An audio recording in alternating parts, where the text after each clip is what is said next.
Hi everyone, this is Lori from My File Addiction. Today I'm going to show you how to stone a font using the software Silhouette Studio. And I have the business edition, but I believe a lot of these options that I have and to the right here are available in the designer edition. I think basically the two differences between designer and business is business allows you to save as an SVG file, where the designer edition you cannot save an SVG file. But both editions have the rhinestone feature, so you can create rhinestone designs in both. But so I'm going to show you how to, this is basically the word bride typed out, and this is kind of how it looked like after I stoned it, and then this is when I actually, how it looks after I finish and clean it up. So I'm going to go through the process of kind of showing you what I do and how I stone some of my wording. I get asked all the time to, do I teach classes, or, can I, sit one-on-one with somebody and show them how to design? I can, but when you're creating rhinestone files, the process isn't always A, B, C, D, E. You don't follow the same process all the time. So you learn to teach yourself shortcuts and different ways to design, so it's not always the same process over and over and over again. It really depends upon the details of the design. There's some designs that, they're so detailed that I basically have to hand place every single one of those circles to get them in the areas that I want to create those details. That's not something I can teach you. That's something you're going to have to kind of learn over time. These programs are made to do a series of mathematical configurations and trying to lay these circles in a space that's available to it. If the space is not big enough, or it's too intricate to lay these circles, it creates a bunch of mess. It tries to do the best it can, but it's not going to lay them like this bottom design. This bottom design took me probably about 30 minutes to clean up. Now you talk a design on a huge level, that could take you a few hours to do, depending on the details of the design. So that's just something very difficult to teach. All I can do is show you tips and tricks that I have learned and taught myself over a period of time, and you just have to know when you can apply that, or you figure out your own tips and tricks.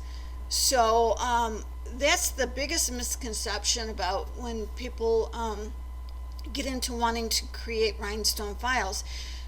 These tutorials that you see, they pick such simple objects that typically stone well.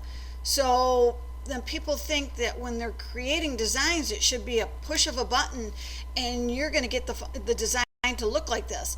And when it comes out looking like this, you automatically say, what did I do wrong? Well, you didn't do anything wrong.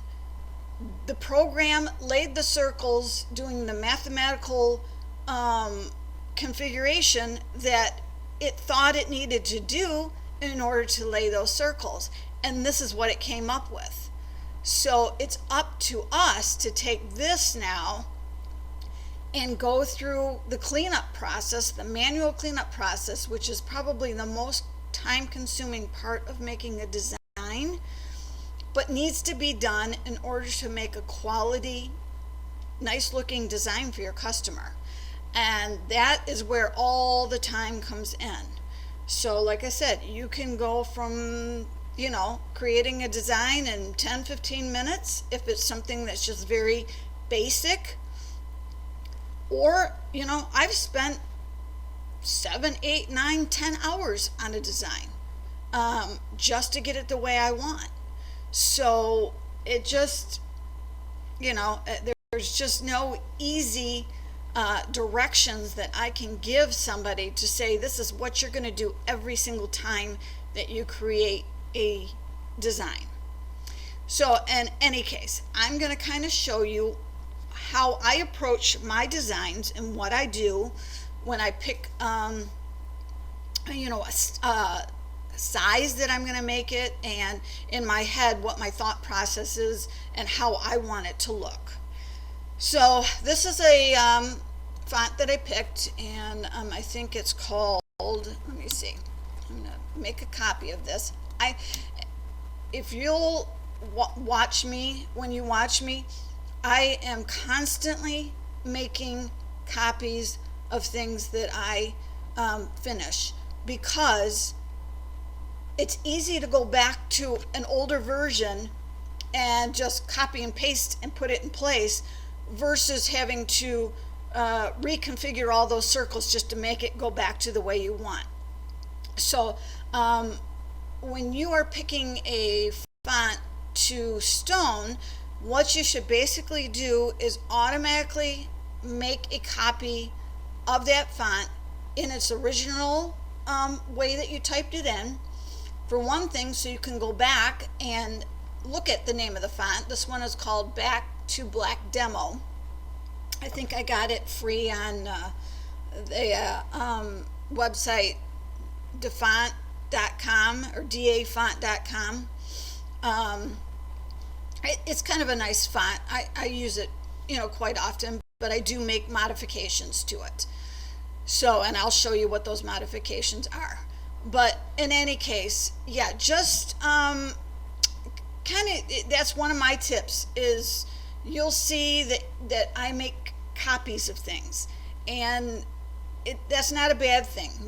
That way you can, like I said, you can go back and switch things out if you need to without having to redo things. So it's about designing smarter, not harder, okay?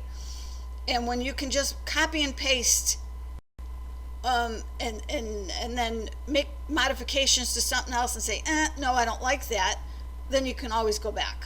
So that's one of my tips. Okay, so first thing I do is when I try to figure out what size I'm going to make a word, we want to see, if I look at this font, I'm going to say, well, you know what, I'm at least going to have, I'm going to scroll, I'm going to kind of zoom in here. But I look at here and I'm like, okay, this would be nice as a, I'm going to try to make it where it's 3 rows thick, okay? Which you can see that's what I ended up doing here. But sometimes we're at the mercy of working with a circle that's a fixed size, and the spacing has to be a certain size between each circle. So we don't always have a choice to say, I want this design to be exactly 8.5 inches wide. If you do that, then you are going to compromise. And basically what you may end up having to do is you may end up having to put a lot more spacing between your circles, or if it's something you want smaller, you may say, well, I really want this to be three stones thick, but 3 stones thick might not fit in here. You might only be able to fit 2, okay? So we need to learn to be flexible. And I always quote to my customers that the design is going to be approximately. So that means I have wiggle room, okay? I'm not saying it's definitely going to be that size, because I don't know in the long run, after I finish this design and put it together, if it's going to exactly be the size of this design that I started off with. This one started off at 7.292 inches wide, And let's see, my final design ended up being 7.363. Okay, so it was within just a tad bit larger. But sometimes that's not always the case. Sometimes I could add a half of an inch. Sometimes it's an inch. We are at the mercy of working with a circle that has to be a certain size, and we have to leave spaces between these. So, what we envision and what our end design is going to be, the size, you need to be flexible on. Okay, so back to this. Okay, so if I want to see if this is going to be roughly the correct size design to do what I in my head want it to look like, basically the first thing I do is I'm gonna tell you right now, I do not design in this program. Okay, I design in another program. So excuse me if I fumble a little bit here, because I know how this program works, but like I said, this is not one I design in. So I may have to backtrack a little bit sometimes in order to get what I want, because some of the steps are a little bit different in this program than the program that I use. So first thing I would do is you want to basically drop one single stone. And that I would go to, I'm going to make sure it's an SS10 because that's the most commonly used size. So I'm going to make sure that that's checked. And then I am going to go into the freehand. I'm going to click that, and then I'm just going to drop one stone. Okay. So in order to use this stone now, I'm going to have to release stones. So I'm going to basically change it into a circle. It's not considered a rhinestone anymore because I've released them. Before you release them, you have the ability in your program to resize your design, and it will fill in and try to fill in those spaces as best as it can with the circles. So the larger the design, the more circles that it would have to try to fill in here. But once you release those, then it turns into a regular design, and you don't have the ability to do that. Basically, if you were to resize the design, it's going to resize the circles, and that's not what you want to do. Okay? So basically what I'm going to do is here, I'm going to drop one of these circle here. I'm going to zoom in. I like to work real close also. It gives you better control over looking at your spacing and looking at alignment of things, making sure your rows are straight, stuff like that. I'm kind of OCD when it kind of comes to that. I like to see straight lines. I like to see even spacing, not too much spacing, because if you put too much spacing between your stones, your shirt really pops through. And when people put things on lighter shirts, that shirt overpowers the rhinestone design. And you will find and you will see that it mutes, especially when you're working with colored stones, it mutes the design because you see that shirt color showing between each stone. Your goal is to get your design as close to looking as solid as possible. So you want your circles to be as close together as you can get them without tearing your template. And if it means you need to kind of make a few test cuts to see what that is, I can tell you the spacing that I use, and I sell files, so I have a lot of customers that use them, and nobody really tells me that they have any issues. So I think my spacing is probably a good spacing. I used to make transfers a long time ago, and this is the same spacing that I used. However, when I made transfers, it was a different type of template material that is no longer sold. It was the flock template material, but it was a thicker version. It cost double the price of the template material that you purchase now, but it was a thicker material, so you really could get some pretty tight spacing, and there would be minimal tearing. It still would tear once in a while, but you can repair it by, placing it on your surface. So anyways, so what I do here is, okay, so basically the program is going to start placing circles on these lines, okay? These are called vector lines, okay? So, and as you can kind of see right here, it overlaps the E. So you can see it's a black line. So immediately your program is going to place the circles on that line.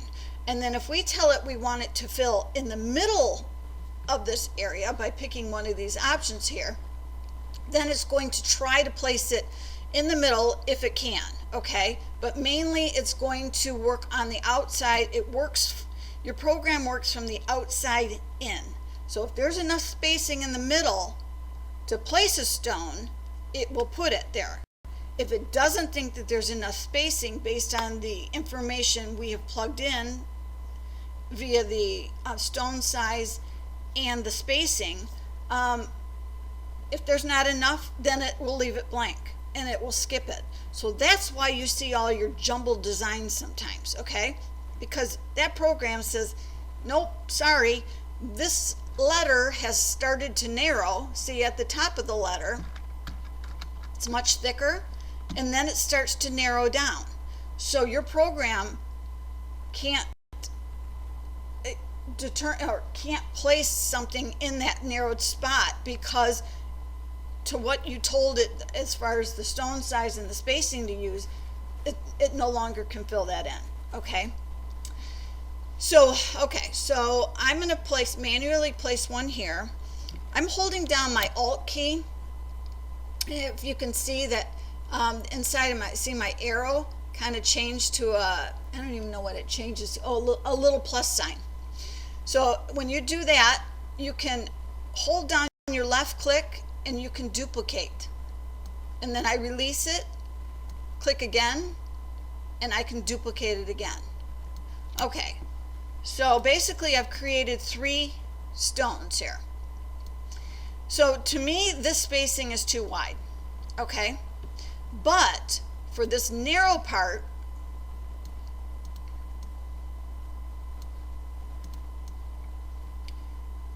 it's going to be good, okay? So now it's you have to pick or choose. You're going to have some adjustments up here, but down here you might not have a lot of adjustments. So these fonts are not made to be the perfect thickness all around. And when you have fonts that you work with that go from thick to thin to thick to thin to, all over the place, it's just, there's more manual cleanup on your part. And a lot of these script fonts do that. Your only ones that kind of stone a little bit easier are your basic block style fonts, like collegiate, varsity letters, stuff like that. Again, they're still not perfect, because it has to do with the spacing from here to here as to how many stones can fit across and what kind of spacing you're going to be left with. If you try to do a really thick letter and it can't calculate this perfect spacing, the smaller spacing, it's going to spread those circles farther apart, and that means you're going to see more of that shirt show through if you were to leave it like that. Okay, but by downsizing that design just a little bit so you can close in your spacing is going to give you a much nicer looking letter. Okay, so what I'm going to do is I'm going to select this, and this, and I am going to bring it over here to my C. And as I can see from my C and even probably my E, this is pretty good spacing. So this kind of tells me that this design size that I've picked is probably going to be a pretty good size. Okay, so we are going to start with this. Most people like to stone a design all at one time. I do not do that. Okay, I break my designs apart and I stone different sections. And I do this because it's the tip: you work smarter, not harder. Okay, especially when you are stoning lettering, because you will see that I can use parts of other letters to bring over and make a new letter and do minimal cleanup. Okay, but if you were to just stone this design as is, I can guarantee it will look it would look more messy stoning it like this, and it would take you a lot longer to clean it up. Okay, so what I do is, like I said, the first thing you are going to do once you pick the size of your design, whether it's a font or a word, or if you're stoning a horse or whatever you are stoning, always make a copy of it. Okay, so I know I made a copy over there before, but I'm going to copy again. And the first thing I'm going to do here is I am going to ungroup this file. So you can either right click on it and select ungroup, or you have shortcut keys. If you click on this and you hold down the Control, Shift, and the G, it ungroups it. And see, now you can tell it's ungrouped because each of these letters has a box around it. Okay, so that shows me that it's ungrouped. So the next thing I'm going to do is I am going to space these letters apart so that they are not touching. That way we have no, the program will not have the stones collide with other letters. When the letters are too close together, and they want to collide, that will also cause the stones for the program to skip a space, and again, that affects your cleanup.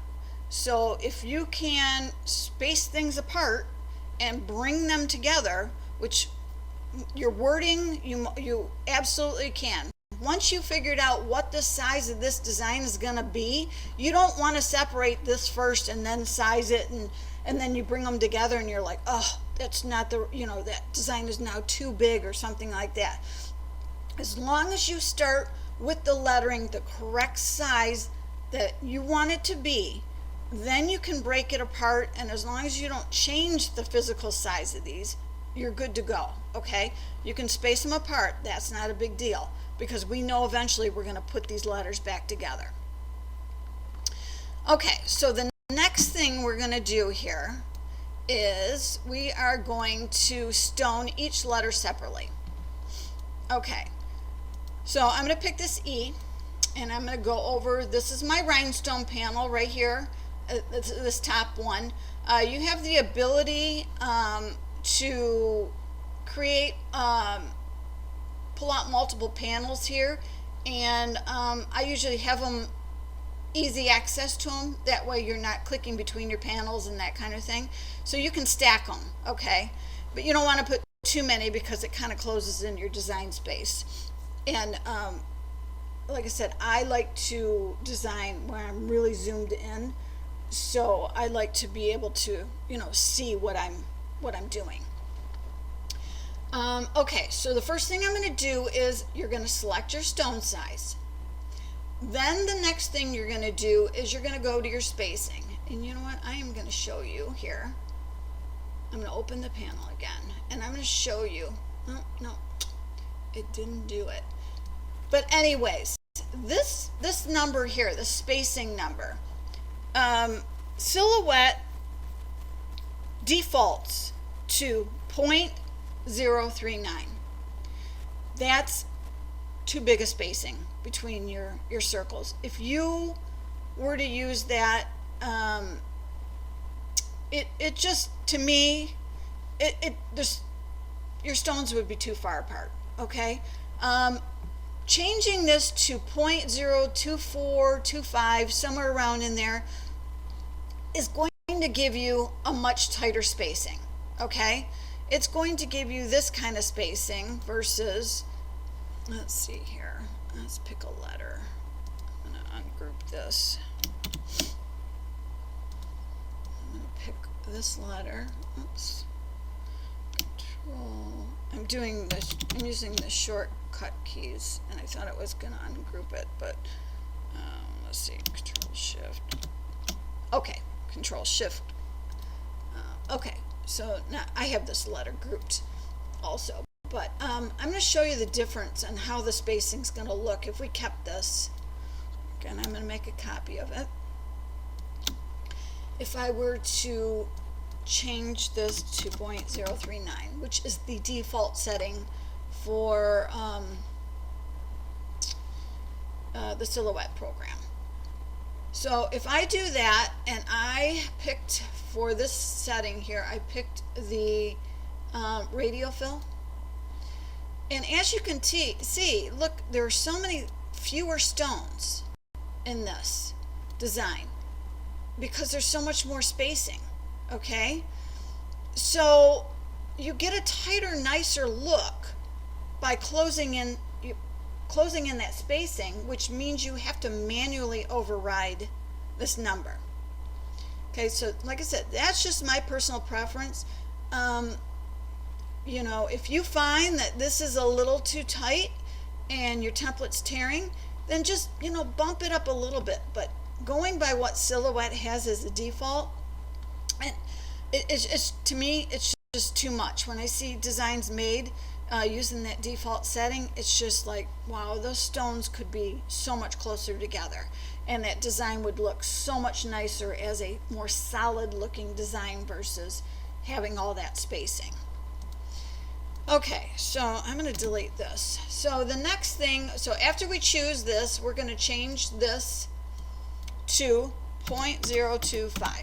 Okay, I'm going to go up to this letter E, and you have two fill options here. Okay, this first option here is just an outline, so this would just do the outside perimeter of your letter, so it would not fill in any of the center part. These last two options gives you options to fill in the center. This first one is like a grid style. This particular style is okay to use if you have flat lines. This design is not flat lines. This design has curves.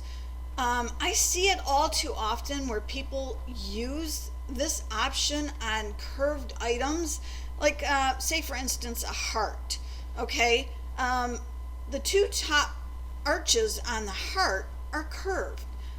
Well, if you pick this as a fill option, yes, you're going to get a nice solid filled heart, but those two top arches are now flat. You don't get that nice curve. And a lot of people just leave it like that. And to me, it just, if I'm going to stone something, I want it to look as natural as possible. And choosing this option just because it was less work that was going to be done on your part, because it gave you a good fill, is not always the way you need to look at the design process. Your process should be creating quality work, and always taking shortcuts is not always going to give you that quality design. Okay, so whenever you're seeing these curved lines, especially on the top, because the stones are going to, and this particular fill option, the linear, it's going to lay rows of horizontal stones, back and forth, back and forth, back and forth. So if any of your artwork has curves on the top, you're going to want to go over to your radial fill. Okay, that follows the curves, the outside curves of the objects. Unfortunately, the inside fill isn't always that great. That's where you need to do a little bit more cleanup on your part. Okay, and I'm going to show you the difference between the two fills just so you can kind of get an idea of how they compare side by side. So if I filled this bee in with this one, see how you get just rows and rows and rows and rows and rows of stones. Okay, and they're all in equal rows. So this one over here is equal to this one here. Equal is, I guess I mean on the same line. So there was an imaginary line that was drawn through this bee to create and lay these stones. Now when we do this and we fill it with the radial, we can see now that it actually follows the shape and curves of the bee. So yes, you got a little bit better fill when it came into here, but overall this is the look that you're going to go for. Okay, this is going to give you this. So always, that's one of the things you just have to kind of determine and play with, and just say, is that a natural? Is this one a natural looking bee, or is this one a natural looking bee? And then make your choice from there. Okay. So I'm gonna delete this one because that one's I'm not gonna work with that one. Okay, so I'm gonna stone the rest of these, and I'm gonna go into radial fill, and I'll click this radial fill, and radial fill. Okay, so this is what I got to start with. And most people are really like, oh, that's a complete and utter mess. What am I doing wrong? Okay, again, you're not doing anything wrong. The program did the best it could,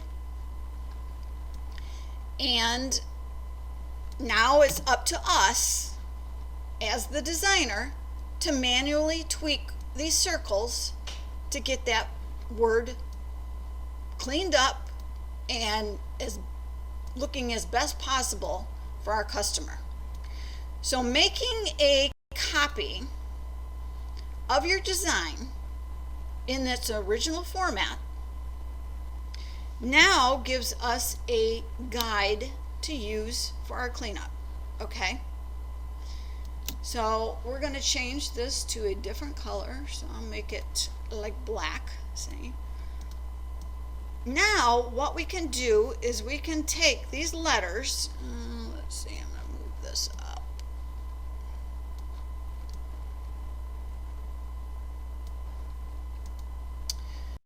And we're going to take each one of these letters and we are going to use it as a guide to clean up our each letter here. So it goes behind the lettering sometimes, so all you need to do is, while you have your this selected, right click and select bring to front.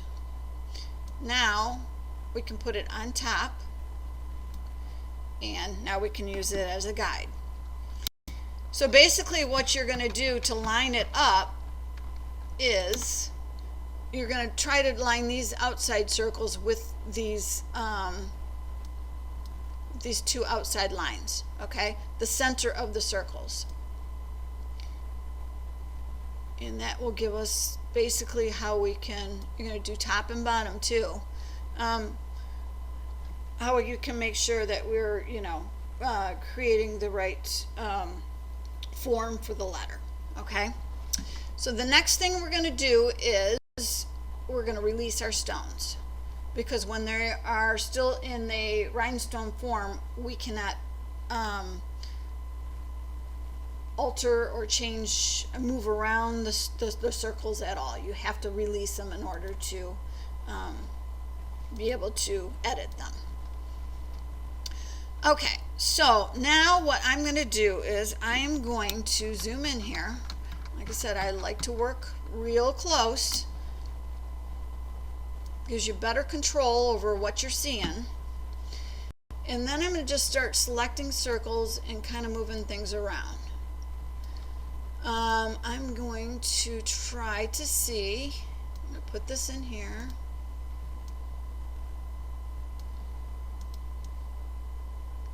And you know what, I'm going to change this, I think, to a light gray. Yep, that way I can see the black box around, and I can know that that circle's been selected. Okay, so now I'm going to, while the circle's selected, I'm holding my Alt key. As long as your cursor changes to a little plus sign, then you can just keep clicking, unclicking, clicking, unclicking. And I'm going to try to fill in those spaces, okay? So I'm going to keep these circles as they are. In my inside circles, I'm going to try to mimic this spacing here. And it's just a lot of eyeballing. I do a lot of it, and I've done it for so long that I can get pretty close to these measurements, okay? Sometimes you have to, when you end up like this and you have to have a little bit of spacing left, yeah, that's where your template material could tear a little bit, but having a template tear in just a couple spots isn't going to ruin your design, okay? Once you stick that template down to your work surface or whatever, you can take your thumbnail and that part that got tore, you can just kind of move it back into place, and then you got your, you got individual circles. Or if they happen to overlap and these three circles become kind of like three overlapping circles, that's fine too, because the stones that actually fall into these circles are smaller than the circles. So as long as you don't create a huge overlap and there's just a tiny overlap, those stones are going to still fall into those holes, okay? So you do have some flexibility here. Okay, so I am going to line these up, looking at my spacing here and my spacing here, and I'm going to line them up with that outside row of circles. I'm going to put this here. And then now, because our spacing is so off, what I'm going to manually do here is I'm going to start adjusting these circles and bringing them into to meet the other side of the middle circles here. So the spacing on either side is going to be even. And sometimes that means you just need to change how things kind of naturally come in. You don't necessarily want to leave these and then all of a sudden you start bringing in these circles like this. Then that's not a natural flow, okay? So sometimes you need to create that natural flow, and that means you might be adjusting circles around a few different times. And that's where the time-consuming part comes in, but you don't know what the end result's going to be until you start working with it, and then you're like, nope, that's not the way I wanted it to turn out, so you got to start all over. And believe me, I've done it, and it's very, very time consuming. So I'm going to bring these in, kind of see how it's kind of this one I probably can come out just a little bit, but it's a nice flow that comes around and creates that E, okay? So yes, the spacing is a little bit tighter here. I could since I have a little bit of extra room here, I could actually take these, just shift them just a tiny bit.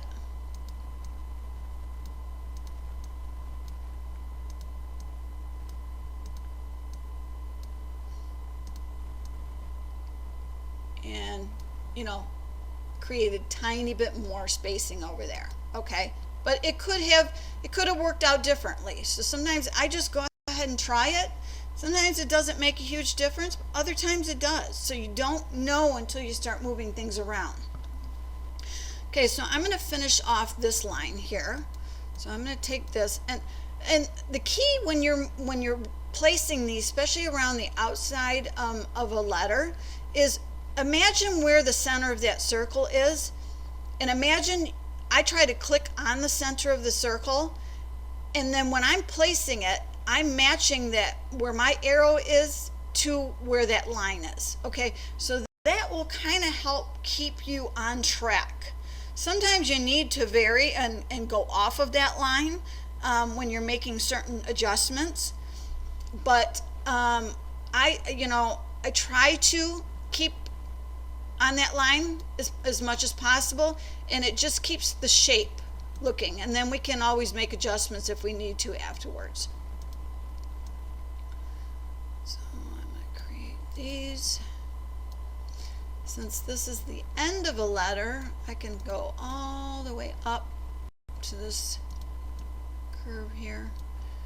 Okay, these are like probably extras here, so I'm just going to delete these. And then what I'm going to do is I usually start, and since this kind of doesn't really match up with a stone, I like things to flow well. So now what I will do is I will take and pretend this is my imaginary line. Okay, this is my starting point. So now what I do is I'm almost just placing it now basically in the middle where those filled one, and I'm not going on the outside of the line. So when you start doing that, now if I want it to blend with these, I'm going to have to take this one and move it in a little bit.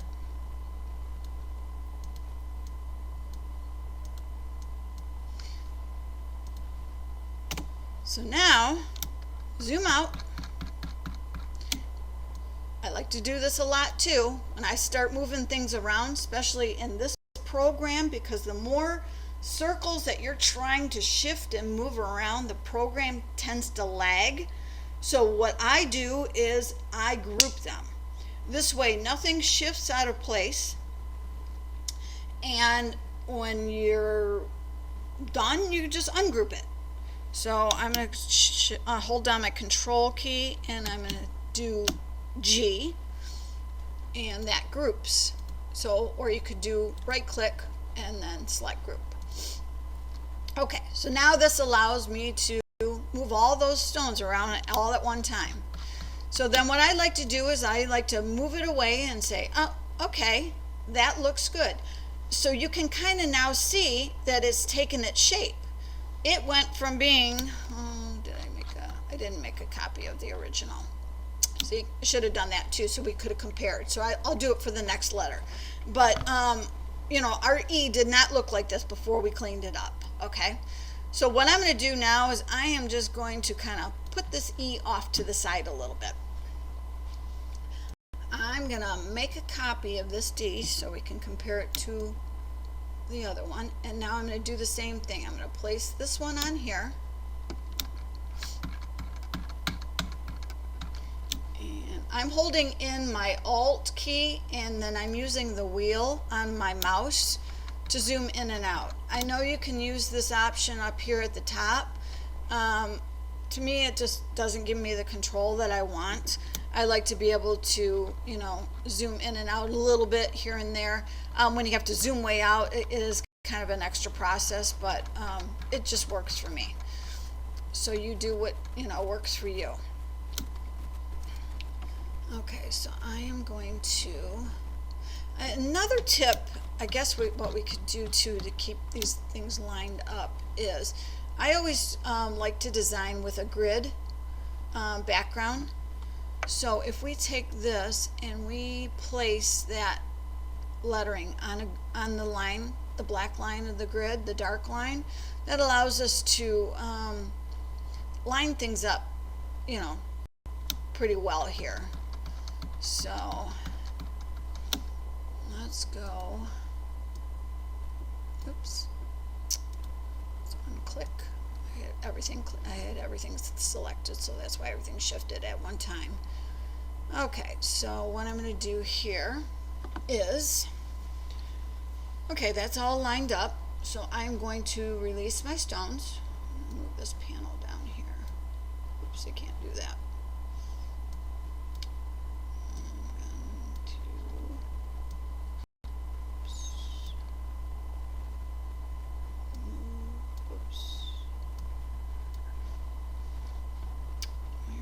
Why isn't this? Oh, right here.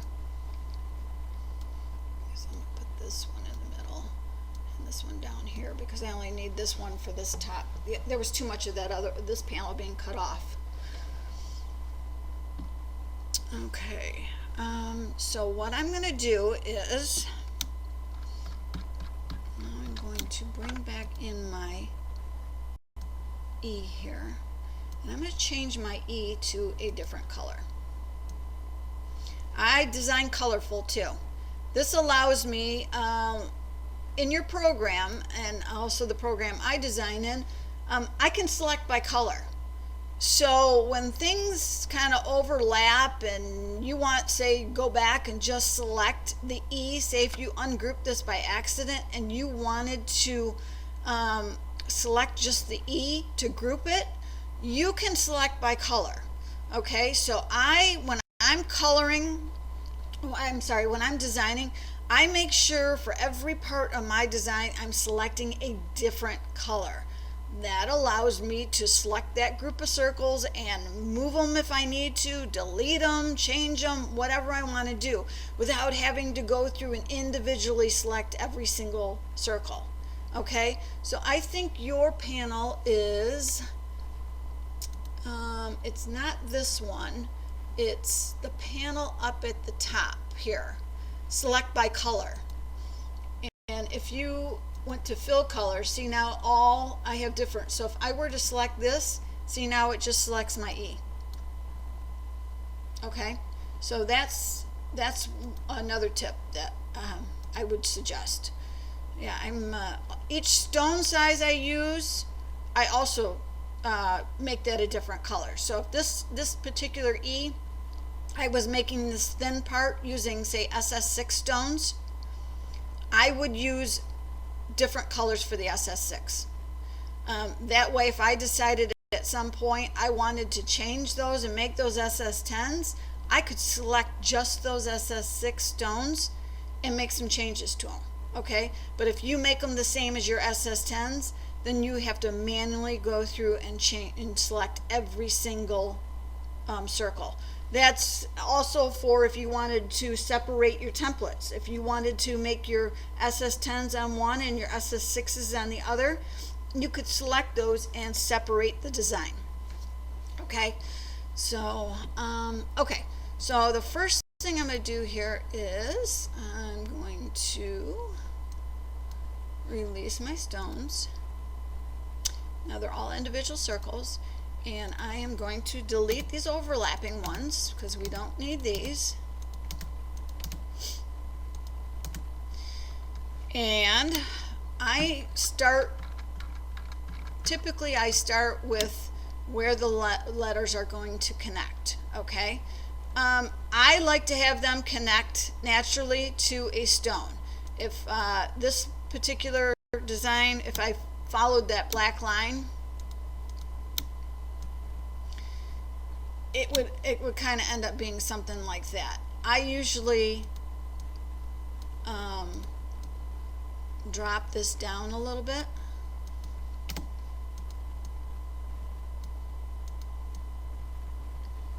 And kind of manually move things around. Let me see here. I'm going to bring this one in, shift this one. Again, when things connect here, I typically follow and put an imaginary line. I create this as one piece and then the connecting part of the letter as another piece. Okay, so this one is going to come down. This one will come down. So, okay, Okay, so now we have some spacing issues. So now what I might have to do is move this one, and I might have to rethink where I'm going to have them connect. Okay, and I can either,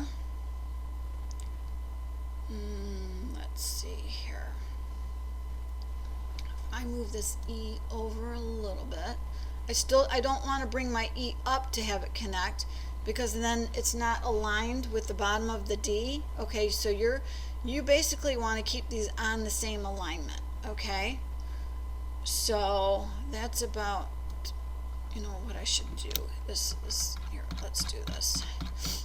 I'm going to move this lettering up a little bit, and I'm going to select my D, and I'm going to move so that my D, the circles of my D and my E are on that black line instead. And then I will adjust my font.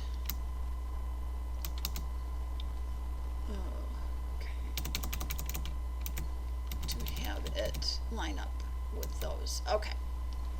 So now that probably will work better. Okay, so we can see that this circle right here is the bottom of the D. This one's up a little bit, so I do have room to kind of bring this one down, bring this one down, bring this down,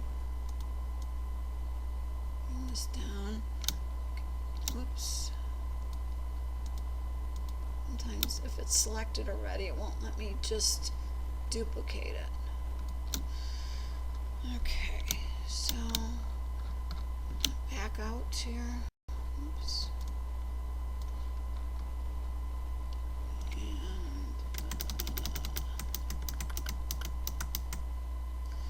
don't want the spacing to get too wide between the letters, but then you don't want it too tight either. So, see, I think if I lined it up, I think then that, if I did that and lined it up like that, I think the spacing between the D and E is too tight. So I'm going to have to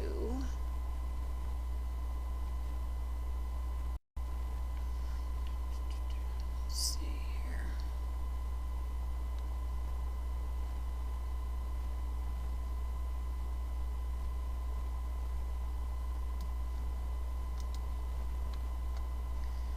I have to try. This one might not work exactly the way I want it to work. Sometimes you can just adjust your spacing. If you got some areas where the spacing is a little bit wider than this, see how I'm kind of adjusting? If you pick a bunch of circles and you adjust the spacing and then you gradually go back into your normal spacing, it's not as noticeable than if you were to just create, say if I just wanted to adjust these three to fill in this area and have those stones spaced wide apart, but then it goes back to, you know, a normal spacing over here. You don't really want that. You want to gradually kind of ease into it, so that you might have to go 10, 15, 20 stones kind of into it. See, I'm just slightly moving these. So you're not really noticing a huge amount of a gap, okay? And you don't notice that the spacing up here at the top is slightly tighter than it is down here, okay?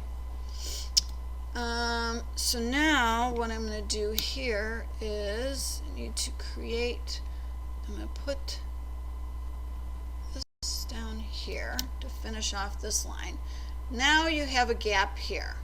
Okay, so now this is where, when I say, you know, working with multiple rhinestone sizes fills in these gaps sometimes. Okay, well, you know what? Let's see here for a minute, because I haven't fixed these yet. Oh, I know what I need to do. Okay, let's not jump the gun here for a minute. Okay, so the next thing I'm going to do here is I'm going to I'm going to leave these stones as is, okay? So this will follow through here. So now I'm going to take these center stones and I'm going to do the same thing I did with the E. I'm going to start lining these up and bringing them closer to the line of stones that I know that are going to stay here, okay? So this outer edge, I'm probably going to have to move all these stones. So what I'm going to do here is I'm going to take these, delete.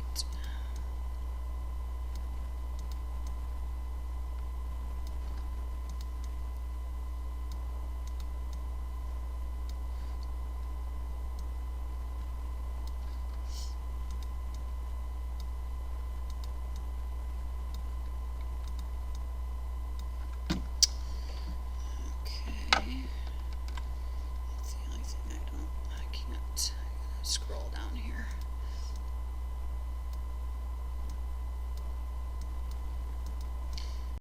Okay. So yeah, so see, we're kind of left with a little bit of an open gap here. If I can adjust this a little bit here. We got to decide whether you want to leave that gap or once I start moving in this line of stones over,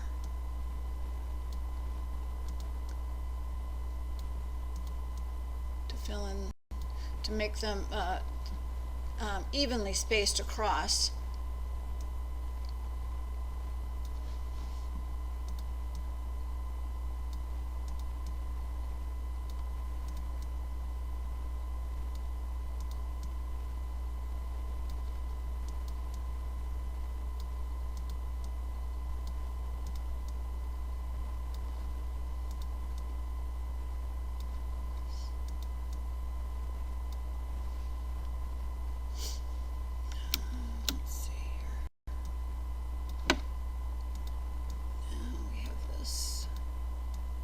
And then I'm just going to shift that one over.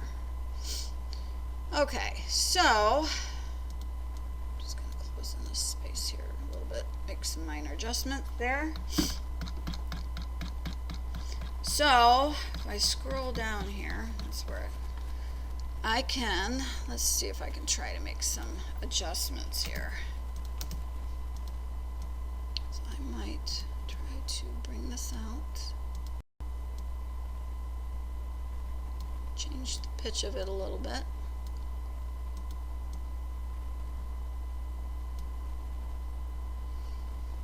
Let's see.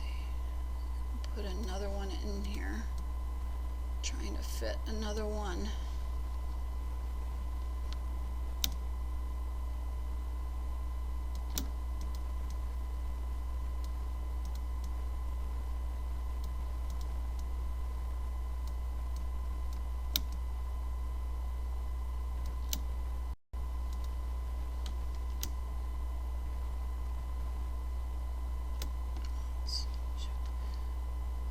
That I'm holding down my arrow key and it just keeps moving.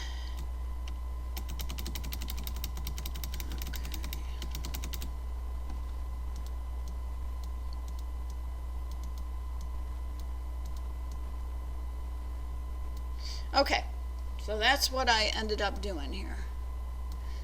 So see, this whole area here I've probably changed 3, 4, 5 different times, okay? Just getting it all right. So you never know when you're making changes to other parts of the design, just because you've changed one area and you think it looks good, well now because I shifted all of these over, it created the flow of the stones to not work as well, so I had to make some adjustments. So don't be afraid to have to change areas 3, 4, 5 times. It's just, that's the way it goes sometimes. Okay, so see, I've got this one piece done right here, and so this part needs to be cleaned up.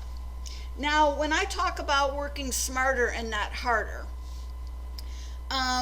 this is something I just have learned over the years, and this is the reason I choose to work in sections, okay?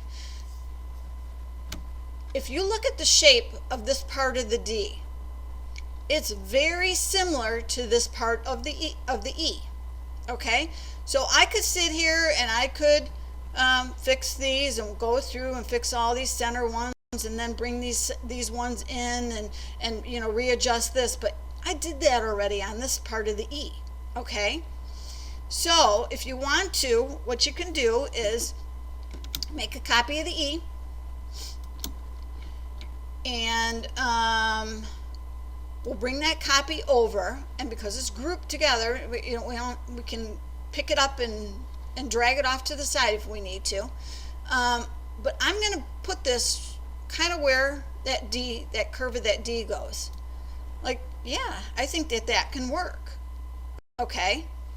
So what I would do is leave this E grouped, okay, and then what you're going to do is you're going to delete all of the circles that would make up the curve of the D, okay? So basically, one of your, you know what, I'm going to show you something too. If you go into your edit and you go under preferences, let's see, default, is it tools? Okay. Under this, when you drag selecting, you want, there's a couple options. So it defaults to select shapes touching the drag bar. You want to change this to select shapes enclosed in drag box. Okay, so when you do that, hit apply, hit OK, and then X out of here. What that does is that allows you to, it only selects everything that you have put in that imaginary, that box that has the dashes. See how it just selected the E, but it didn't select, as long as you don't select any, when I select two parts of the, these circles in the D got selected, only because my box overlapped that, okay? But if you didn't overlap that and you just were able to select the E, it would never select anything in here. But when it's on that first option, that default option, anything that touches, just touches where you're selecting, like if I were just to select a curve, I'm sorry, if I would just select and it touched one of these, then it would automatically enclose that, and then it becomes part of what you've selected. So you don't want that. You have more control over changing that option to where it's just selecting the things that are inside the box. And if you did by chance select those two circles, kind of like I did, hold down your shift key, select, now those circles are not selected inside that box anymore. So that's how you can deselect those.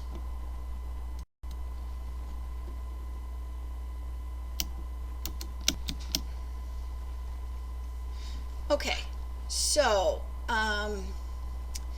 so this is what we're going to do. So we are going to leave our E all grouped together, and I'm going to go through and I'm going to select some of those red circles underneath that make up that D, and I'm just going to delete all those, okay? I'm going to delete this one, and then there's one underneath that E. Gotta get in there. And we're going to delete that one. Okay. So now what we can do is now we can ungroup our E. Now we're going to delete these overlapping circles.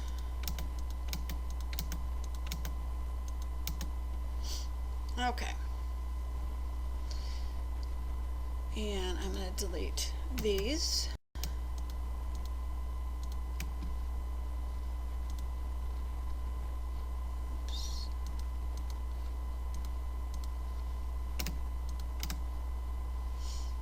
Okay, and again, this is what I'm going to kind of do is I'm going to move this so it kind of flows a little bit better here. And then I'm going to make just some minor adjustments to the spacing. Bring that out a little bit. And then down here, just make some minor adjustments down here.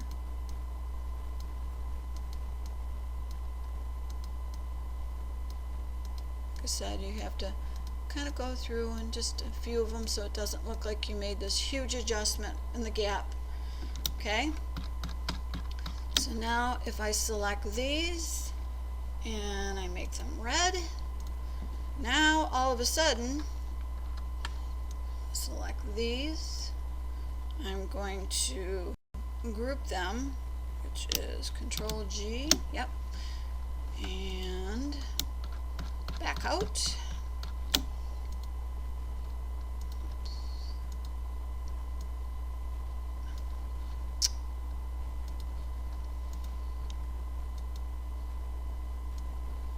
Now, this is our D. So our E filled in nicely. Okay, so now when you look at this D, this is what we started with.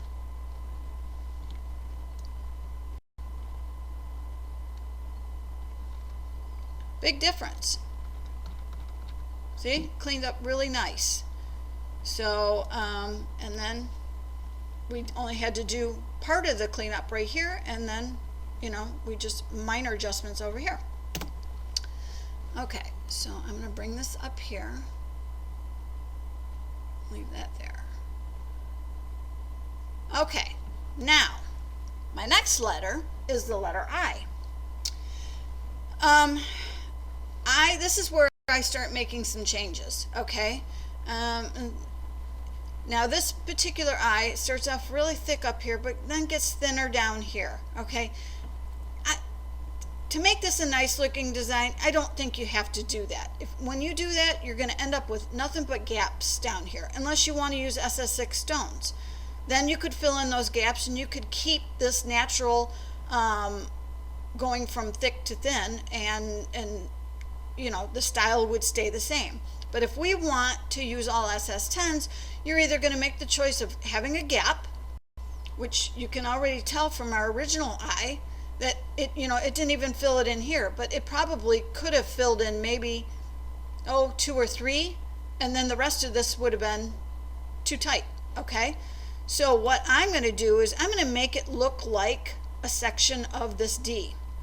So I can take this D, I'm going to make a copy of it, I'm going to change the color, make it blue,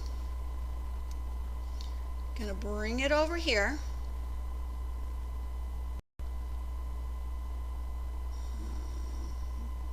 Up as best I can.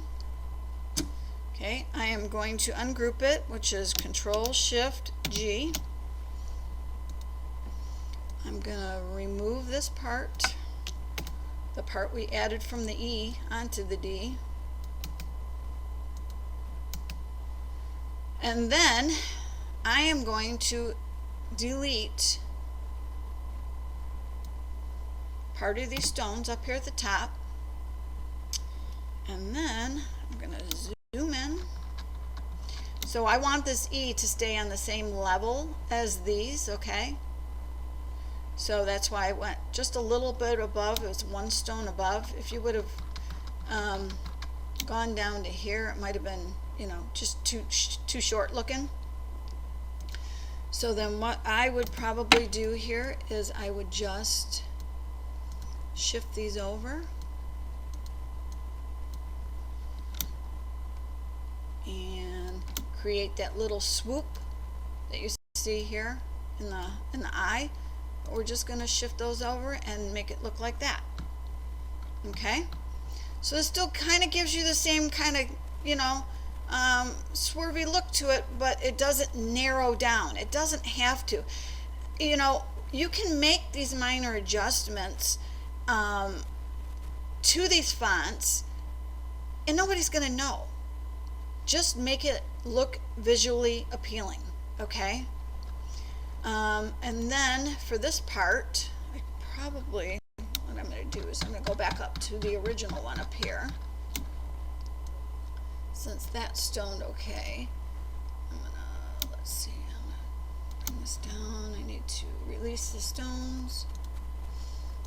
I'm going to delete this. Keep this part, bring it down.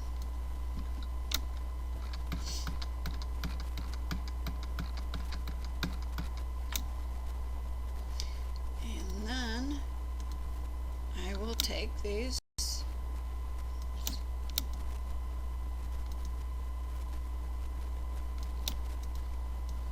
and there's the dot for the eye. So see, I didn't have to do barely anything for that because I looked ahead and I'm like, okay, same shape, just make few little changes. Actually, I think I'm gonna I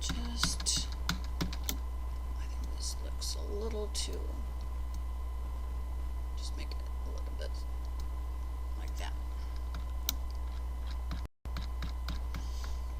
Okay, now we can bring this up just a tad, and we got that. Okay, so now, see, you can see our letters are starting to kind of get off from where they were. So this is what I mean. I'm starting with this particular size design, but as I'm putting these letters together, the spacing now is changing. So now this tells me this design is going to end up being wider than my original design, okay, as of right now. Because now what I have to do is I have to select this font, and to match it up, I have to move my word over this far. So now you can see it's that much wider than the original design now. Excuse me. Okay, so now what I see now with the letter I, I'm going to change this to blue also. And I'm going to select that and I'm going to group it. So with the letter R, it looks similar to the letter I, this part of it, okay? So again, I can take this, I can now move this over. I'm going to change this to green now. Take my design, shift it over. Oops.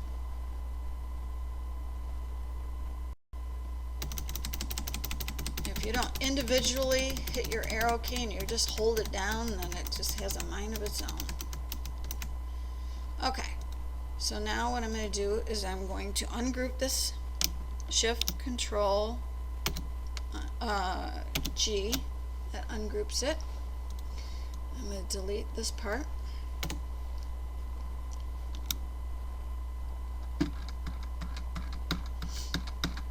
And then I'm just going to manually fill this in. Such a small area. I could go up to the top design up there and see if, that part stoned well. I don't think it did. Not really. So it's not even worth pulling this part of the design here and using it. So I'm just going to manually lay those stones. Okay, so I am going to, I think I'm going to delete this one here. Now I'm going to come up and around and just kind of manually recreate that, the flow of that R, okay? So this part I would probably just bring this line up. You do have and the reason I had this transformation panel out is you do have a vertical and horizontal respacing, but whenever these circles are on a bit of an angle and not closer to being straight up and down, it doesn't respace them as well. So sometimes that's why you manually have to do it. If you were working with a font that was more straight up and down, this has some script fonts have that angle to it. You can't use that horizontal or vertical respacing, which is it's a time saver for sure, but it makes the circles kind of go wonky, so you end up having to go through and fixing them anyway. So I just manually, respace them myself. Okay, so I'm going to create that. So I'm just going to kind of come around and see if I think I want to put 2 stones in the middle of that. Trying to decide how thick I should make these.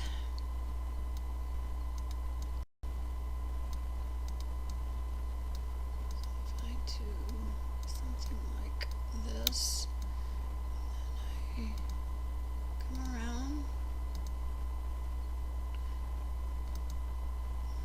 Let's see.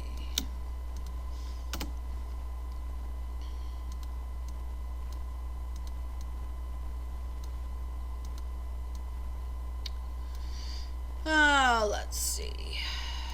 Let's move my spacing in just a tad bit more, so I can try to fit in. And if you're looking for more spacing, moving things out will create a larger gap, but if you move things in, see, the gap gets closer. So I want to add some spacing so I can try to fit one more stone in there. So I'm going to shift my circles out. I don't want to do it too much because then it's going to kind of create, too much of a gap in here.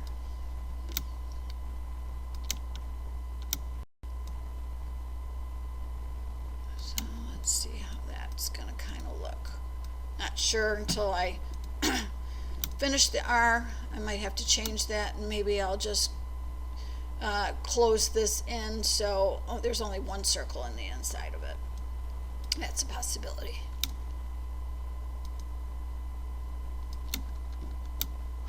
Okay, so let's see how this looks. I'm going to take this, I'm going to do Control Group. I'm going to bring it out of the way. I'm going to make a copy of it.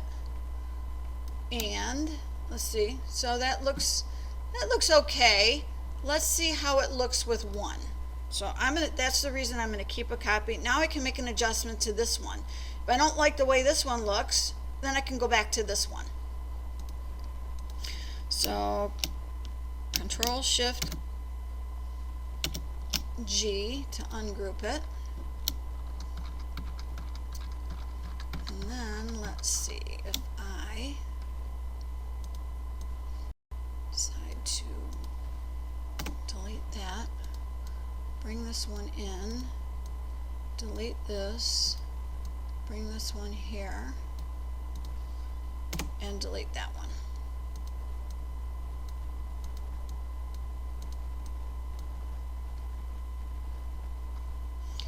Okay, I think I'm going to shift these over just a tad. Make it more.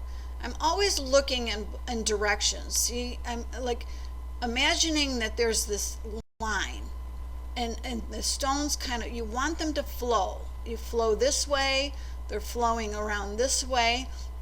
If you can get it where your lines cross at a circle, that's great. It makes it look so much nicer. Sometimes it doesn't work out, and sometimes you might end up between a circle. Doesn't look as nice, but sometimes that's your only option. So nothing you can really do about that. Shift these down just a little bit. Excuse me, I got a little frog in my throat here. Okay, so let's group this one again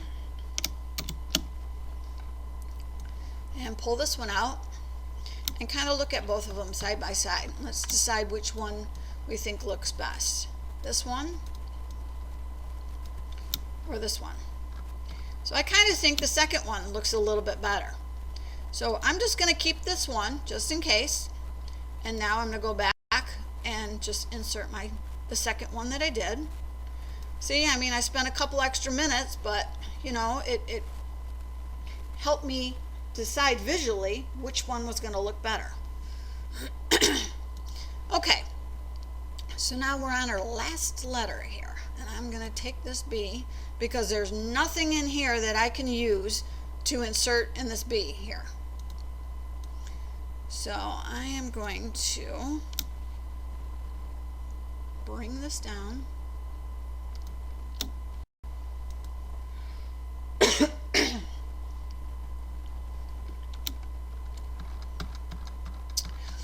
And where to start? Okay. So I know this is going to have to be fixed right here, this part right here. So I think I'm going to fix this so I can kind of pull that out of the design. And because these are so close, I might have to reconstruct this area just to create some separation, okay? Because everything is just kind of smashed together here. And you want to kind of make everything kind of more defining, okay?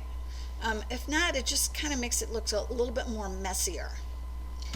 So I am going to release our stones here. And I think I'm going to keep this outside line here, okay? So that means I'm going to take my inside stones here in the center, and I'm going to start lining them up with that left line.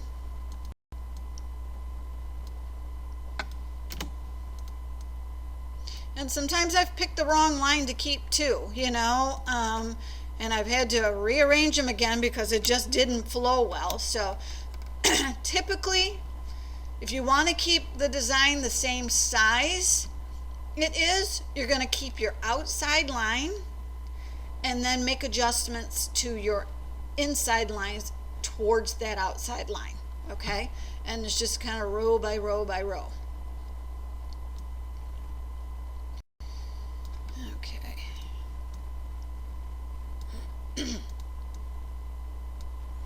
But because this one, actually I'm going to be able to shift this whole piece, it doesn't matter. I just picked the left line because this one, because the stones it collided because these two parts were too close together. There was just so many more gaps on that side. So I knew I would have to close in those gaps anyways.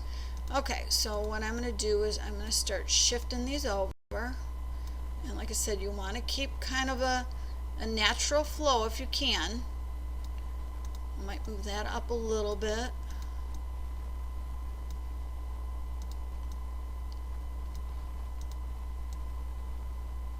Sometimes as a time saver, you can also, oops,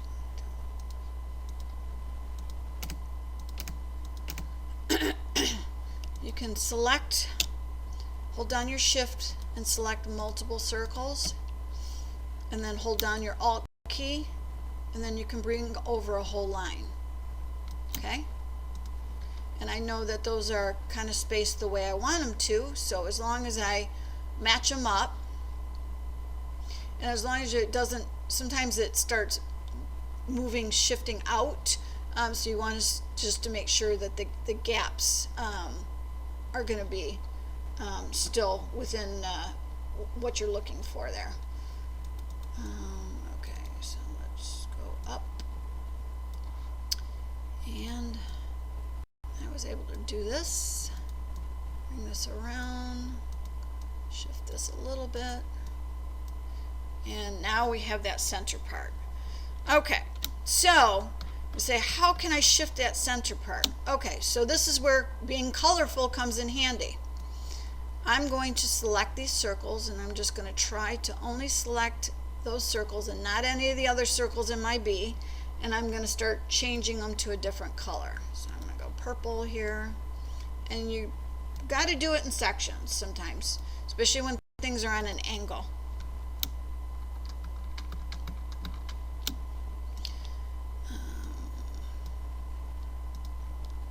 can also hold down towards the end. You can go and just hold down your shift key. Make sure you get all of them selected. And then I forget what purple I changed to. I think it was that one. Nope, yeah, it was that one. I got different shades of purple, so I just want to make sure I pick the right one. Okay, so that's the right one. So now what I'm going to do is I want to group all these circles together. So now I'm going to hit my, go up to my option to select by color. And where is my purple? I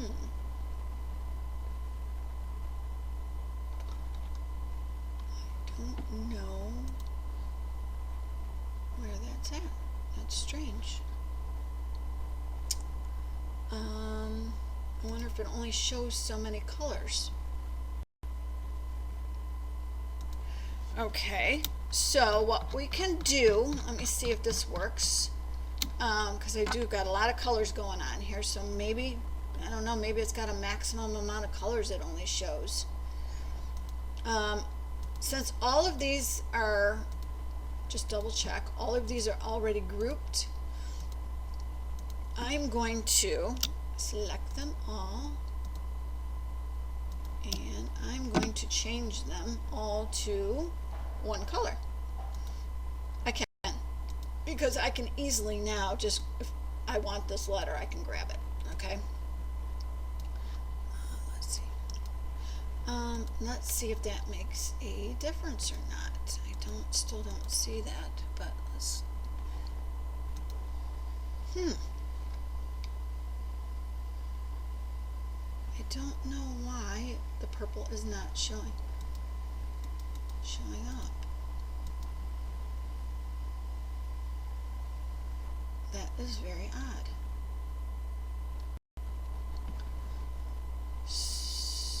So, oh, there it finally showed up. That's strange. It was like a delay. So it's finally there. I clicked on, I think I clicked on my background and then it kind of showed up. So, okay. So we're going to select that. So it's going to select all the purple circles, and I'm going to go to Control Group. Okay. So now I know that this part of the design, I'm going to hand kind of put that in after I, well, actually, you know what? I probably should leave that just so I can kind of see the spacing I need. So right now I'm going to leave it there. So yeah, so see, it's just weird things like this here, you know, you don't know what's kind of going on here. But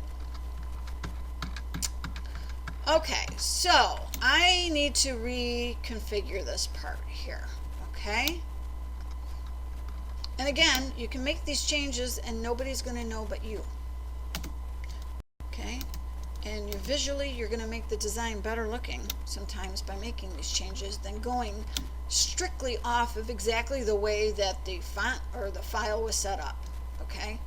You just got to learn to be flexible. I'm going to move these in a little bit here. And I'm going to, again, I might have to end up changing this around just a little bit, but we'll start with this right now.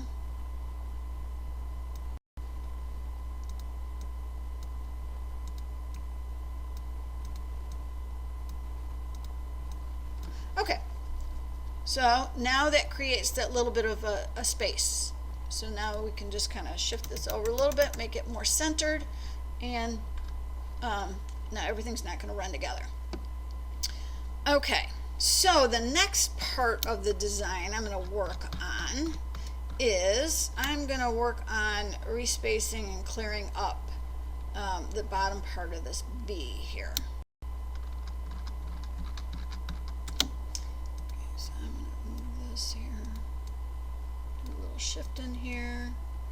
I'm a stickler for, I like straight lines, and like I said, I like things to flow as much as possible. So I do not mind sitting here and making minor adjustments if that's what needs to be done. It's all a part of the process.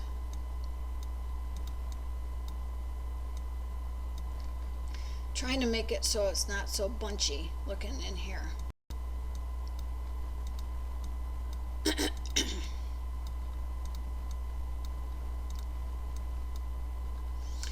Okay, so I'm gonna change the spacing. So I need to kind of shift these up and around. Oh, that was a duplicate one. That's weird.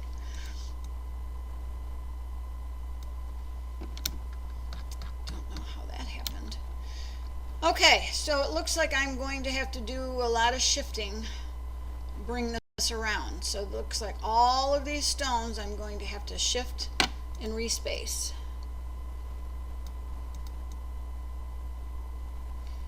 Now I'm going to try to avoid, I'm going to keep in mind that the spacing between here looks pretty good for the most part for the thicker part of this B.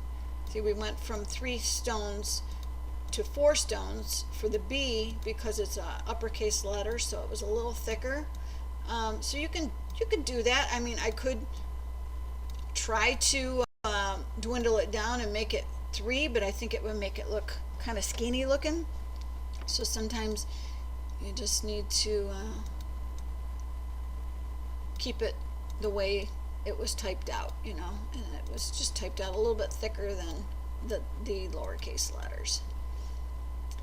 Okay, so now we're getting tight here.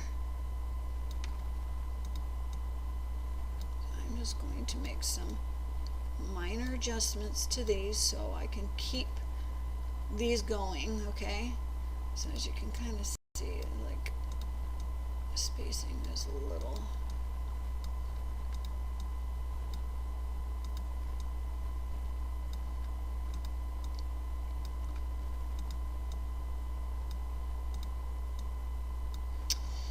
Okay, so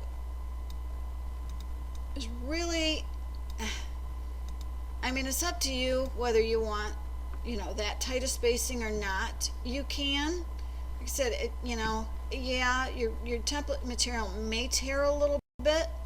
The only alternative is basically you're going to have this. So now you're going to have some gaps. So visually, you know, whatever is going to work best for you when it comes to that. It's very difficult to transition from going from thick to thin without leaving spaces if you do not want to use an SS6 stone. If you wanted to use an SS6 stone, then shoot, I would move this over here and you probably could fit one here, or there would be 2 SS6 stones in here, okay? So, you know, it would give you a better looking design, but, you know, people just don't want to work with that stone size. So I, you know, personally, when I made transfers, I did it all the time. I worked with them. It can be a little challenging, but I just, the spacing or the gaps kind of really bothered me. So that's just what I did. So I'm just going to, for the sake of leaving spaces and not having anything tear, I'm just going to kind of do this and create that. But then at that point, that's about as far as you can go. So you're going to have gaps here, and then you will have gaps here until it kind of transitions around here. Now, I would not, I would keep it going down to one single line. That's just my personal preference.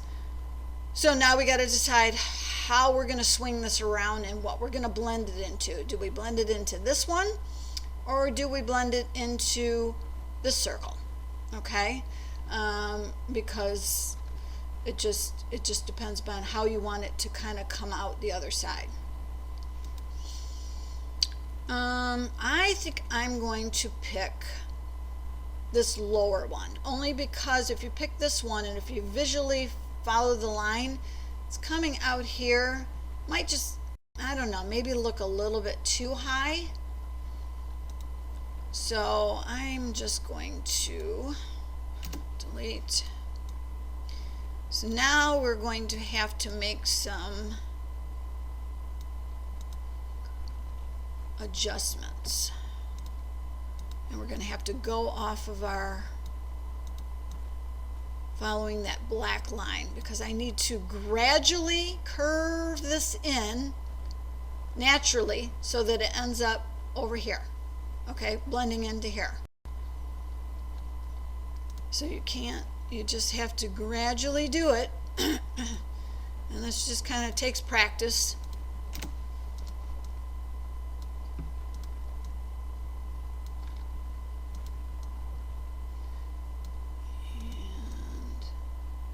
And again, now I don't know if I'm going to have the exact spacing I need, which kind of worked out here.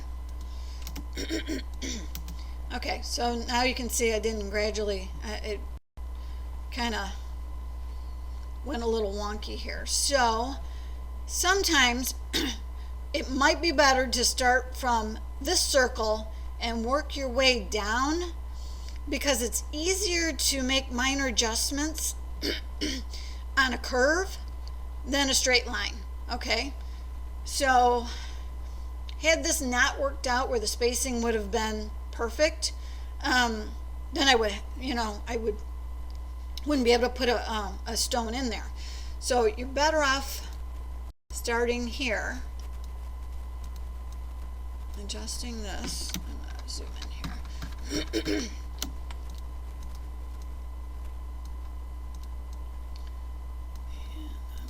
To bring this around.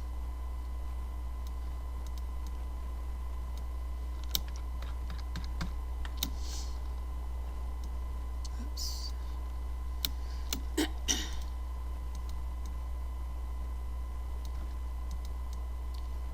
This around. And now we can start making some minor adjustments here. Remember I said if you bring things out, it adds more space. So I'm just going to gradually bring these out a little bit just to keep the flow. Now I can fit this one in. And now I've kind of kept the flow.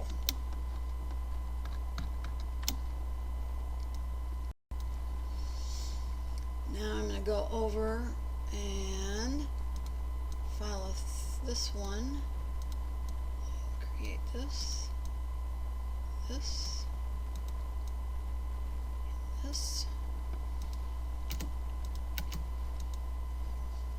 Okay, I'll zoom out, and that kind of looks good. Now we need to fix the upper part of the bee. Okay, so I can see everything looks good around here. These need to be adjusted. Got a gap here, so that means from this point down, I'm going to have to shift all of those, manually shift all of those stones.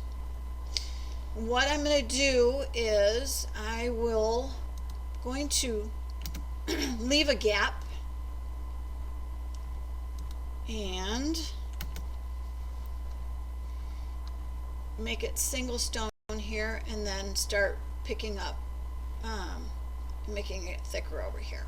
Okay, so that's my personal preference. So let's fix these first. So again, it's just my personal preference. I'm a stickler for making sure things are evenly spaced and distributed, so I don't mind going through and making these minor adjustments because my eyes are just drawn to seeing blank spaces for some reason, and it just kind of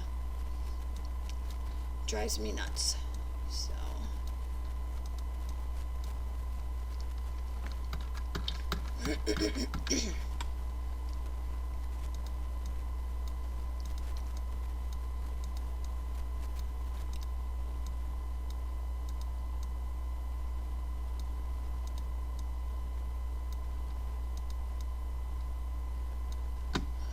And by doing that, I was able to add one more stone up here. Okay. So now I need to go over to the left side of the B here, at the top, and respace this one.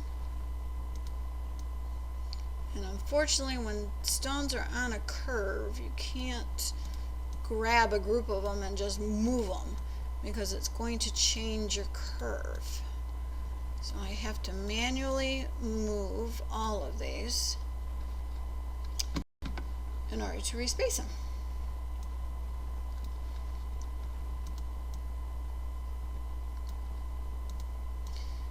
And because I shifted over, I did do that, I shifted over the font, so I'm actually bringing it in closer, which probably won't be a bad thing because there's going to be a big gap here anyway, so.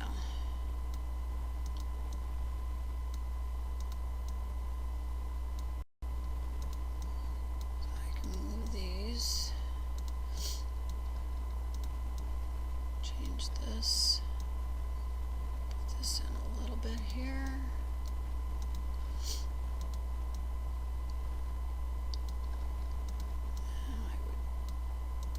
Just move these in, closing those gaps a little bit.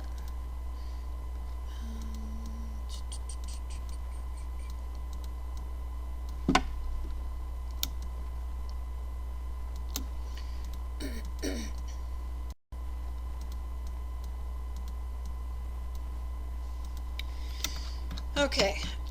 So these need to be brought out.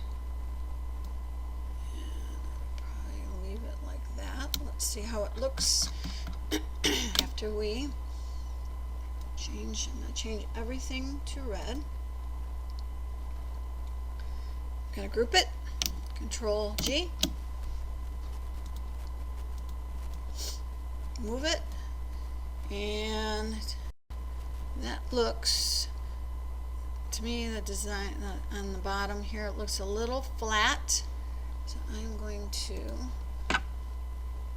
Control Shift, Control Shift G. There you go. Shortcut keys are different than my program that I use. So I'm wanting to do my shortcut keys, and the functions aren't working the same. So I'm going to bring that out just a little bit. It looked a little flat. So that allows me to add one more stone, I think, in there.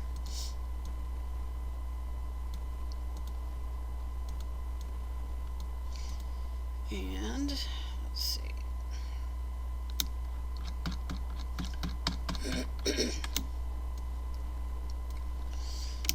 Control G for group again. And that kind of made it a little bit nicer looking down there. So that, see, this kind of bothers me a little bit. Not much I can do about it because it's not a straight line that goes through that B. I think in my other design that I made earlier, let me look, I was able to get that. But it goes to show that you know, you can do one design.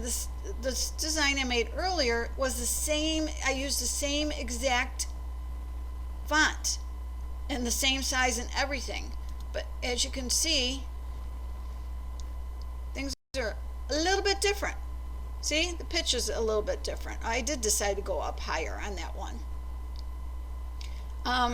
So, yeah, you know, you can make the same design twice and it's going to turn out differently both times. I bet you my lowercase letters are probably different too. Let's see. Let's select them. I'm going to make them yellow. Let's see what I did this time. That's why when, you know, I get asked all the time, can you duplicate this file? Each designer designs a separate way, and it's not always easy to copy another designer's work because they have their own techniques. For one thing, it's not appropriate to duplicate somebody else's work, stone for stone. I get mad when it happens to me when somebody does that for my designs. Um, but I surely don't want to do it for somebody else's. And it's very difficult to copy stone for stone or to make it look exactly like that because each designer has their own technique. So it just doesn't always work out. So see, my second design is actually wider than my first design. It made it a little bit different. E is almost exactly the same, but there's a few stones that are still different. So, like goes to show, you can make the same design twice and it turns out two different sizes. So this design, the second design, is probably going to be even wider than my very first design.